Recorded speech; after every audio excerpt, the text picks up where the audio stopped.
ஆனா இன்றைக்கு முதலமைச்சர் பட்டியலிடுறார். நான் என்னென்ன நலத்திட்ட உதவிகள், நெசவாளர்கள், இளைஞர்கள், குழந்தைகள், முதியோர்கள் இவ்வளவு பேருக்கும் நலத்திட்ட உதவிகளை நாங்கள் வழங்கி இருக்கோம்னு பட்டியலிடுறப்ப நேத்து நீங்க சொல்றீங்க அப்படிலாம் எதுவுமே நடக்கலன்னு சொல்றீங்க.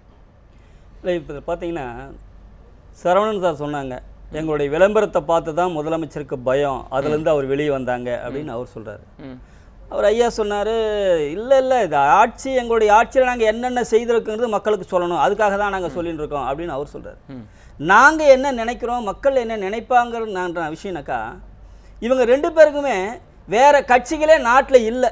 நாம் 2 பேரும் தான், நான் சொன்னாதான் நீ வெளியே வரணும், நீ சொன்னாதான் நான் வெளியே வரணும், நாம் 2 பேர் தான் மாற்றி மாற்றி தமிழ்நாட்டில் இருக்கிற மாதிரி ஒரு பிம்பத்தை ஏற்படுத்தணும். வேற யாரும் நமக்கு நிகராக இல்லை அப்படிங்கிற தோற்றத்தை உருவாக்குவதற்காக இவர்களாகவே திட்டமிட்ட ஒரு செயலாகத்தான் உண்மை. இதுல வந்து ஒரு பெரிய மாற்று கருத்து மக்களிடத்திலே இன்னைக்கு எழுந்திருக்கிறது. இந்த மாதிரி விவாதங்களை மக்கள் பேச தொடங்கியிருக்காங்க. என்ன இவங்க என்ன அவ்வளவு பெரிய விளம்பரம், இவங்க கொடுக்க வேண்டிய விளம்பரமே வித்தியாசமான விளம்பரமா இருக்கணும். நாம நம்ம ஆட்சியில போன ஆட்சியில எவ்வளவு பண்ணியிருக்கிறோம், இந்த மாதிரி பண்ணிருக்கு, இனிமே நாங்க வந்தா இதை குறைப்போம், கடன் சுமை ஏத்திட்டோம், கடன் சுமையை குறைக்க போறோம், அந்த மாதிரி திமுக விவாதத்துக்குள்ள போகலாம். ஆனா அதிமுக என்ன செய்ததுன்றது தானே விளம்பரமா நலத்திட்ட உதவிகளை எல்லாம் 180 கோடி முடிவுற்ற திட்டங்கள். இப்ப நீங்க ஆரம்பத்துல கேட்டீங்க, இந்த விளம்பரங்களுக்காக நீங்கள் ஒதுக்குகின்ற நிதி எவ்வளவு, ஆரம்ப காலத்தில் 5 ஆண்டுகளில் முதல்ல எவ்வளவு செலவு பண்ணீங்க, கடைசியா என்ன செலவு பண்றீங்க, இதை நீங்க ஒப்பிட்டு பார்க்கும்போது தேர்தல் நேரத்தில் நீங்க அளவுக்கு அதிகமான விளம்பரங்களை கொடுக்குறீங்கன்னு நீங்க சொல்றீங்க. இது வந்து இதை பார்க்கறப்ப என்ன நினைக்க வேண்டியதா இருக்குனாக்கா, மக்களுக்கு சேவை செய்வதற்காக ஒரு அரசாங்கம் வருது. அந்த மக்களுக்கு சேவை செய்யக்கூடிய அரசாங்கம் மக்களுக்கான சேவைகளை தன்னால செஞ்சுக்கிட்டே இருக்கணும். அதை செய்வதை ஊடகங்கள் வாயிலாக விளம்பரமா கொடுக்கூடாது.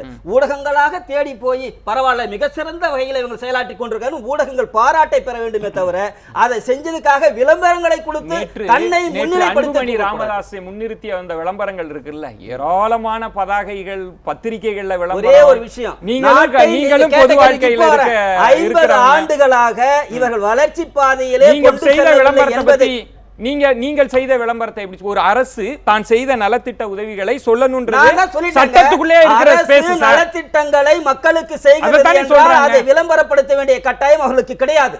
கட்டாயம் இல்ல சார், அரசியலமைப்பு சட்டமே அலோவ் பண்ணுது சார், அது அலோவ் பண்ணுது சார்.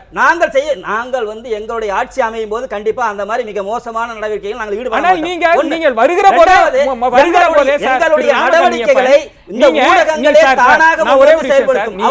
இல்ல சார், திமுக விளம்பரம், அதிமுக நலத்திட்ட உதவிகள் செய்து அதற்கு இணையாக பாமக திரு அன்புமணி ராமதாஸை முன்னிறுத்தி செய்த விளம்பரங்கள் இருக்குல்ல, எந்த விதத்தில் அது குறைவானது? என்ன வகையில போஸ்ட் அடிச்சு ஓட்டக்கூடாதா? அது பெரிய விஷயம் சார். நீங்க செய்த எல்லா பத்திரிகைகளையும் வருது சார், முதல் பக்கத்துல சார், முதல் பக்கத்துல விளம்பரம் கொடுக்கறது இல்ல, நாங்க வந்து விளம்பரம் கொடுக்கறது இல்ல. நாங்க என்ன சொல்ல வரோம்னா, சீரடைந்து போன தமிழ்நாட்டை சீர்படுத்துவதற்காக ஒரு தமிழகத்திலே ஒரு தன்னிறைவற்ற தலைவர் உருவாகி இருக்கிறார். அன்புமணி என்று ஒருவர் வந்திருக்கிறார். அவர் செயல்பாட்டை பாருங்கள், அவர் நல்லவர், மிகச்சிறந்த வல்லவர், அவர் ஏற்கனவே சாதித்து காட்டுறார்.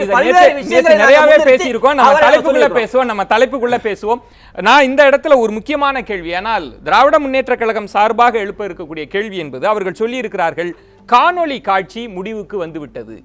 இவ்வளவு காலம் காணொளி காட்சியிலேயே நலத்திட்ட உதவிகளை செய்து கொண்டிருந்த முதலமைச்சர் தேர்தல் நெருங்கக்கூடிய நேரத்தில் மக்களை சந்திப்பதன் பின்னணியில் இருக்கக்கூடிய மர்மம் என்ன, தேர்தல் நெருங்குகிறது அதுதானா என்று கேட்டிருக்கிறார்கள். கேட்கலாம், ஒரு சிறிய விளம்பர இடைவேளைக்கு பிறகு பொறுத்திருங்க.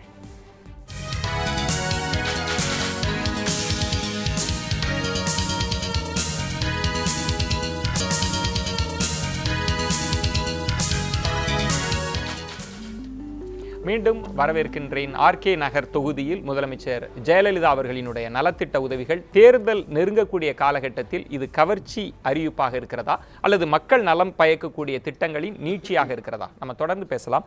திரு ஷேக் தாவூத், 2 கேள்வி எழுப்பு. முதல்ல அவர் சொன்ன பதிலுக்கு கேள்விக்கு நீங்க சொல்லிடணும், இந்த விளம்பரம் தான் அப்படின்னு. ஏன்னா முதல்ல இந்த விளம்பரம் வந்தப்பே சொன்னாங்க, அவங்க பயந்துட்டாங்க விளம்பரத்தை பார்த்து அப்படின்னு. அவர்கள் சொன்னது மாதிரியே இப்ப நீங்க மக்களை சந்திக்க வெள்ள, அதாவது 180 கோடிக்கு முடிஞ்ச திட்டங்கள் அதை திறந்து வைக்கிறாங்க.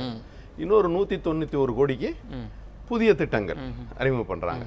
அப்ப இது இவங்க விளம்பரம் கொடுத்ததும் 180 கோடி திட்டங்கள் செஞ்சதும் ஒன்னாகுதா? இல்ல, அவங்க என்ன கேட்கறாங்கன்னா, நீங்க இதுவரைக்கும் காணொலி காட்சியில இதை விட அதிகமான நலத்திட்ட உதவிகளை எல்லாம் நீங்க திறந்து வச்சிருக்கீங்க. பெரிய பெரிய பல கோடி ரூபாய் மதிப்புள்ள திட்டங்கள்லாம் காணொலி காட்சியிலே திறந்து வச்சிருக்கீங்க.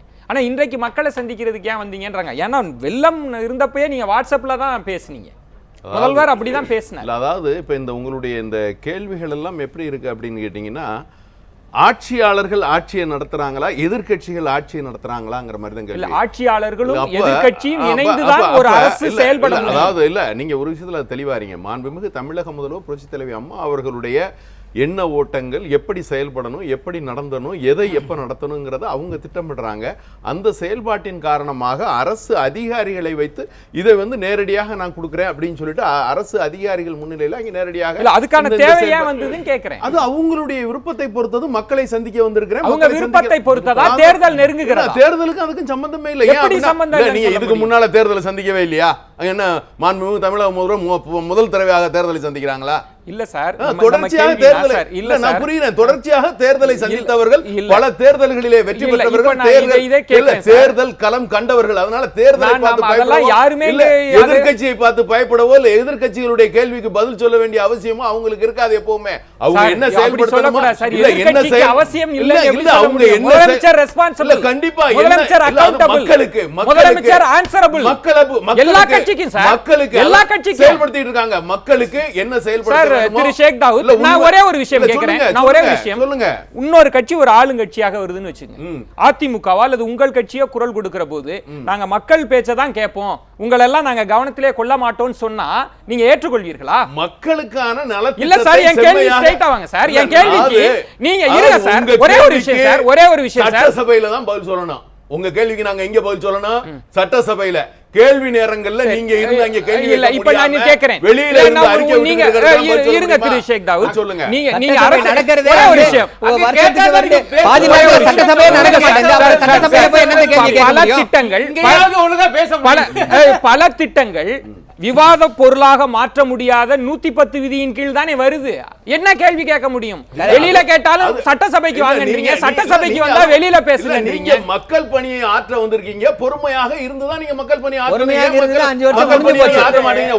ஓடியாந்து நாங்க எதை சொன்னாலும் வெளிநடப்பு பண்றோம் வந்து பத்திரிகையாளர்கிட்ட சொல்லிட்டு திரும்ப திரும்ப போய் உட்கார்ந்து இருக்கிறதுல என்ன இருக்கு? இல்ல வீட்டுக்கு போயிடுறதுக்கு என்ன இருக்கு? மக்கள் பணி இப்ப நான் ரொம்ப புரியறதுக்காக, ஏன்னா இதுதான் இந்த விவாதத்தினுடைய தன்மை. காணொலி காட்சியில முதலமைச்சர் முன்பே ஒரு விளக்கம் சொன்னாங்க. ஏன்னா அதற்கு முன்பு முதல்வராக வருகிற போது ஆடு மாடு வழங்குகிற திட்டம், எல்லா திட்டங்களையும் முதல்ல ஒரு பெரிய விழாவாகவே நடத்தினாங்க.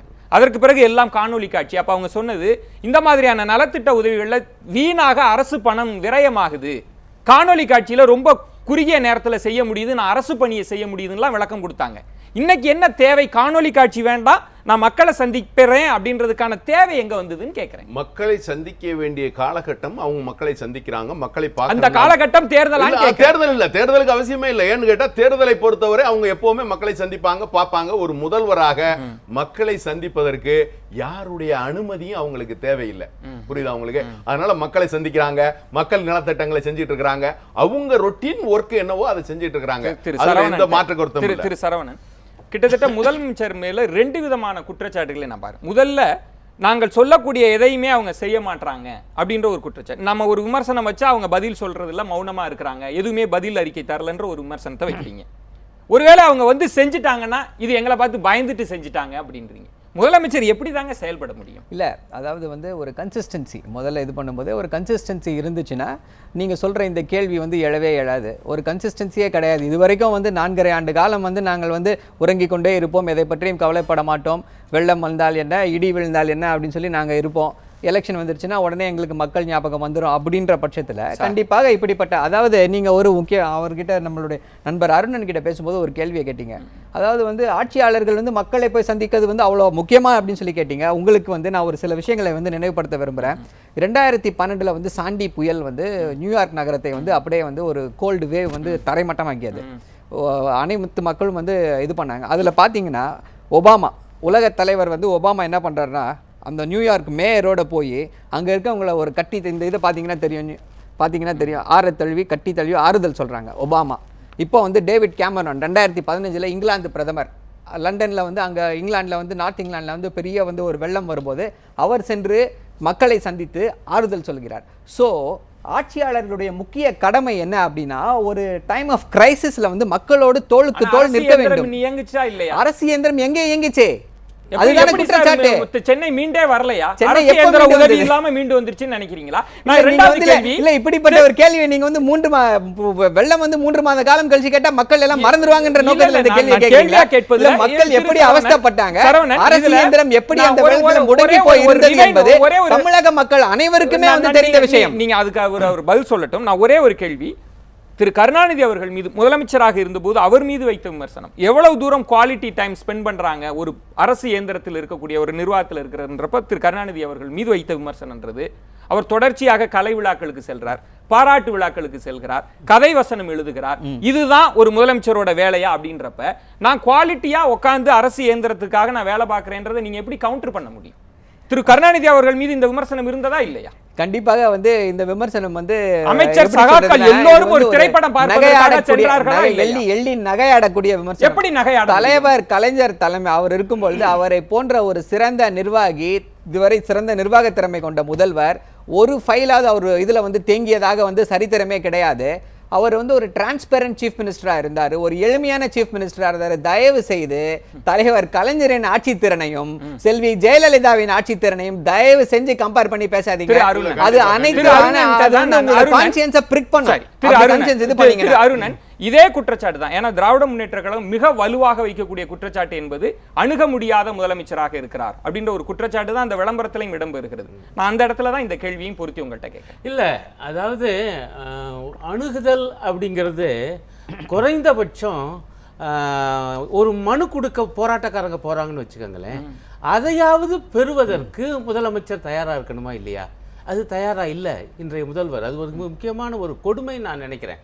மாற்றுத்திறனாளிகள், ஆசிரியர்கள், அரசு ஊழியர்கள் எத்தனை முறை முயற்சி பண்றாங்க, ஆனா அவங்க சந்திக்கிறதுக்கு வாய்ப்பே இல்லை. அதே போல எதிர்க்கட்சி தலைவர்கள் சந்திப்பதற்கு வாய்ப்பு இல்லை, இதர கட்சி தலைவர்களும் சந்திப்பதற்கு வாய்ப்பு இல்லை. அப்புறம் எங்கிட்ட சாதாரண மக்கள் சந்திக்க முடியும்? இந்த மாதிரி மக்களிடமிருந்து தேர்தலுக்கு பிறகு சுத்தமாக ஒதுங்கி நிற்பது என்பது ஆட்சியாளர்களுக்கு அழகே அல்ல. நான் அடிப்படையாக வைக்கிற விமர்சனம் என்னன்னா, இன்றைய தினம் மக்கள் மத்தியில் ஒரு சரியான ஒரு அதிருப்தி ஏற்பட்டிருக்காது. என்னன்னா, அதிமுக தலைமை கடந்த தேர்தலின் போது மக்களுக்கு கொடுத்த உறுதிமொழிகளில் பலவற்றை அவர்கள் நிறைவேற்றவில்லை. இந்த விமர்சனம் கடுமையாக எழுந்த பிறகுதான் அவசரமாக தேர்தலாம் அவங்க சந்திக்காதவங்களான்னு நண்பர் கேட்டாரு. ஆனால் இந்த தேர்தலை சந்திக்கிற கட்டம் நெருங்கிய பிறகுதான் அவசரமாக சில காரியங்கள் செஞ்சாங்க. உதாரணத்துக்கு முடிச்சேன். ஒண்ணு, உதாரணமாக இலவசமாக குடிநீர் வழங்குவது என்பது 5 ஆண்டுகளுக்கு முன்பு கொடுத்த உறுதிமொழி. இப்ப இன்னும் 3 மாசம் இருக்கும்போது சென்னைக்கு மட்டும் கொடுப்பது என்ன? அதே போல முதியவர்களுக்கு இலவச பஸ் பாஸ் என்பது 5 ஆண்டுகளுக்கு முன்பு கொடுக்கப்பட்ட உறுதிமொழி. அதான் இப்ப மட்டும் அதுவும் சென்னைக்கு மட்டும் தருவது என்ன? இவங்க தமிழகத்தின் முதல்வரா அல்லது சென்னையின் மேயரா?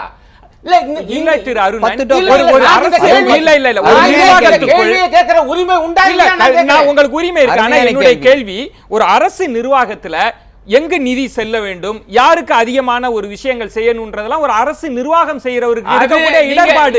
நீங்க டிக்டேட் பண்றீங்க.